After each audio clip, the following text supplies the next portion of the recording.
ప్రసంగి అన్నాడు, దారి తెలియక బుద్ధిహీనుడు ఒక ఊరికి వెళ్ళడానికి వెళ్తే వాడు దినమంతా అక్కడే చుట్టి ఆ స్థలానికి వెళ్ళలేడు. ఎందుకంటే దారి తెలియదు, దారి తెలియక.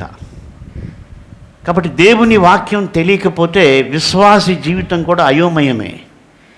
ఎందుకంటే లోకంలో నుంచి వచ్చేటువంటిది అతనికి ఉపయోగపడదు, బైబిల్లో ఉన్నది అతనికి తెలియదు. అందుకే మనం లేఖనం టైం వేస్ట్ చేయకూడదు. యేసుప్రభువు వాళ్ళతో ఇంకో గంట సేపు ఆర్గ్యూ చేసి ఉండొచ్చు, కానీ ఆయన చేయలేదు. లేఖనములను పరిశీలించండి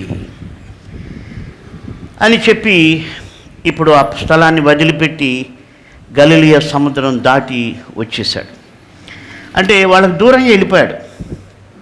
కాబట్టి మనం ఆర్గ్యుమెంట్ చేసే వాళ్ళకు దూరంగా ఉండాలి, ఆర్గ్యుమెంట్స్ చేసే వీడియోస్కి దూరంగా ఉండాలి. ఎందుకంటే వాటి వలన ఏం ప్రయోజనం లేదు.